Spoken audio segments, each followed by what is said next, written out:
Question of the day, Sony RX100 Mark VII, Sony ZV1. Which one makes better sense? Let's see. They don't think we can keep making hits about cameras, but I'm the cameraman. But I'm the cameraman. Stay creamy. Yeah, started on a 50 mil lens. Hey, if this is your first time coming to the channel, I'd like to welcome you. This is Lessons Learned with Cameras. My name is Willie. So a while ago, I did a video on the Sony RX100 Mark VII and also did one on the ZV1, mainly talking about if they were still relevant in 2022, mostly when it comes to vlogging. Today, I'd like to revisit that topic and I want to talk about some of their differences and then some of their similarities when it comes to video and photography. But overall, I want to see which one has more diversity to it and which one is a more practical camera to use in 2022. So I feel it's only right by starting this off by talking about what some of the similarities are, but then mainly focus on what the differences are between these two point and shoot cameras. So some of the similarities are they both have a 20.1 megapixel 1-inch CMOS sensor. They both have the same standard and active stabilization, same ISO sensitivity, shutter speed, white balance, exposure compensation, record modes, monitor, battery type, and they both record gyro data. Now on to the differences. I feel that this is the most important part. These factors alone will be the deciding ones that will either make or break a person's decision and what camera they would want to go with for their content creating needs. First we're going to talk about is the focal length. You got the ZV1 that's 24 to 70. You got the Mark 7 is 24 to 200. Depending on who you are and how you like to shoot, whether you like the mid-range zoom, you like to telezoom, if you don't mind walking up, getting your shot, getting it from a distance. But I must say they both have their pros and cons, just depending on what your photography or your videography needs are. Next one is the optical design. You got the ZV1, which is 10 elements, 9 groups. Mark 7, 15 elements, 12 groups. Don't want to get into a lot of the technical nerdy stuff, but there might be somebody out there that that's important to. That may be a deciding decision, so just putting it out there. After that would be the stabilization. Now I did say earlier that the Mark 7 and the ZV1 did have the same active and standard stabilization, but the Mark 7 also have the intelligent stabilization, which is a step further. So if you're that person that needs that extra stable footage, whether it's photography or doing videos, that may be of importance to you. Minimum aperture, you have the ZV1 f1.8 to 2.8, Mark 7 f2.8 to 4.5. At the zooms, 70 millimeter, 2.8, 200 millimeter, 4.5. Do the math. Again, that could be a deciding factor. Live streaming capabilities, ZV1, yes. Mark 7, nope. Manual focus ring, ZV1, nope. Mark 7, yes. Product showcase, background defocus, and the skin softening feature, ZV1, yes. Mark 7, nope. ND filter, ZV1, yes. Mark 7, nope. Electronic viewfinder, ZV1, nope. Mark 7, yes. Display screen, ZV1, articulating touchscreen, Mark 7, 180-degree tilt screen. I think that's a draw, just depending on who you are and which one you choose as your preference. Hot shoe, ZV1, yes. Mark 7, nope. Weight, ZV1, 294 grams, Mark 7, 304 grams. Don't know if that would be a deciding factor, but still, ZV1 weighs less than a Mark 7. Last but not least, the biggest deciding factor, y'all know what it is, the price. ZV1 comes in at retail $748. Mark 7 still comes in at retail $1298. That is probably the biggest deal killer when it comes to this comparison right there. For a lot of people, that is going to be the biggest deciding factor. So it comes down to it at the end. What are you getting more for that extra money when it comes to the Mark 7? Or what are you missing out on for less, paying $798 for the ZV1? Or are you missing out on anything? So what I'm going to do right now is I'm going to go ahead and take these two cameras out in the field. We're going to do a quick test with them. Just see how they compare up next to each other side by side, and then we'll come back and we'll give our final conclusion on it. Okay, I'm gonna go ahead and start this.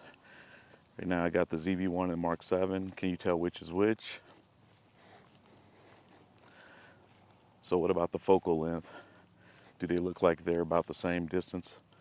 And right now they're all in program auto. Try to make this as simple as possible. And currently I'm using active stabilization on both cameras, so there is a little bit of a crop, not that much. I bet you now you definitely can tell which one is which because I'm in a shaded area. But anyway, this is what you get with active stabilization out of both cameras. A little bit of a crop, not that bad.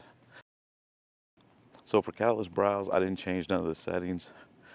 Right now the ZV1's 1/200 for shutter, and last time I checked, the Mark 7 was like 1/500. So that should be enough to pull off catalyst browse. I just remember one thing I don't like about the Mark 7.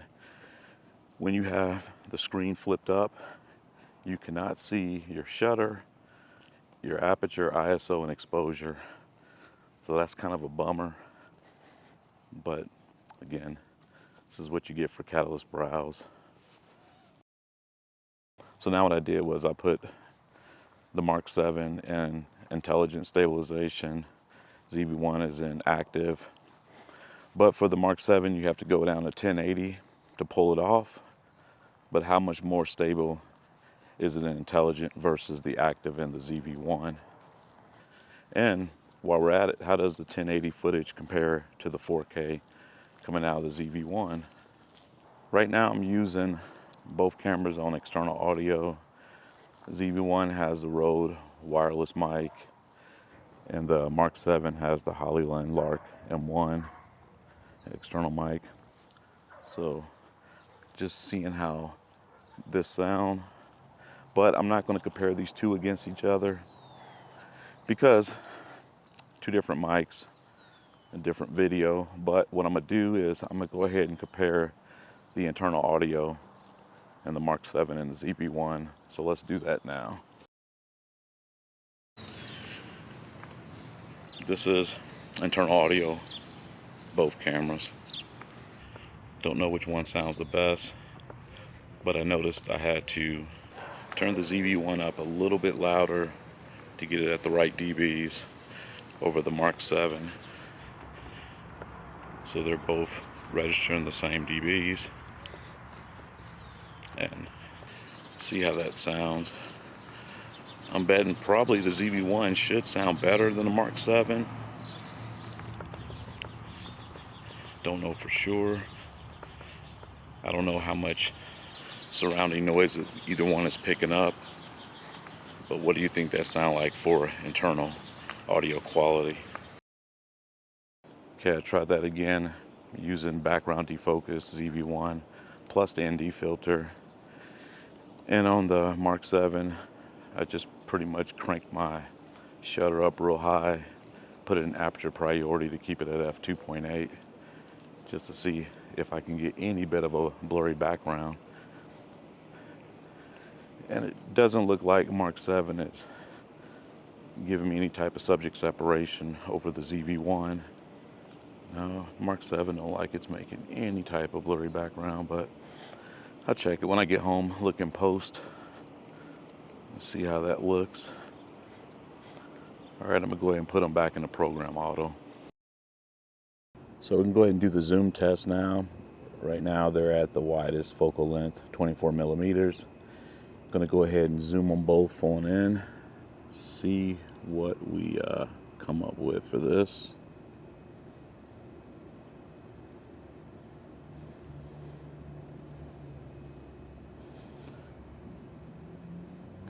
Right there you have 200, Mark 7, ZV1 70.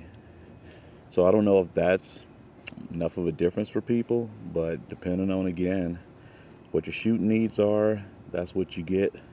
And we'll go ahead and zoom back out. I'll let the ZV1 get a head start. There you have it. So in conclusion, as you can see, these cameras are pretty similar when it comes to performance and functionality, but there are some minor differences. Those differences may mean different things to different people, just depending on what's important to you. Both within their own right, they're awesome point and shoot cameras. I mean, if you had either one of them, you wouldn't go wrong. But it does come down to a couple of key factors when I think people will make a decision in deciding to go forward whether they want to get the Mark 7 or the ZV-1, especially in 2022. If I had to pick one winner overall, that's really hard to do, but I think when it comes to versatility, it would go to the Mark 7, and when it comes to practicality, it would go to the ZV-1, especially in 2022. Both of these cameras are good in their own rights. They're both excellent point and shoot cameras, but I do feel that there is a difference between these two cameras. I mean, especially when it comes to the photography side, which I didn't really touch on because photography isn't my thing, but I know that there's professional features within the Mark 7 that suits photography really well, and Mark 7 is really good at video also. The ZV-1 is really good at content creating. It's very affordable, and it's definitely would be the better choice for someone in 2022 going forward. I must say, I love them both. I probably love one a little more than the other, but still, you can't go wrong with either one. I just feel in 2022, the Mark 7 just don't make sense to me. It doesn't. And that's mainly based off of price. But again, I'm not a professional. I'm not a photographer. I can't really appreciate all those extra professional features in the camera. I know this is what's better suited for me, but I do appreciate the Mark 7 and what it provides. So that's pretty much it in a nutshell. If you like content like this and want to see more of it, don't forget to subscribe. If you felt anything in this video was educational, please feel free to drop a like. I'll be making more content in the future, so I will see you later.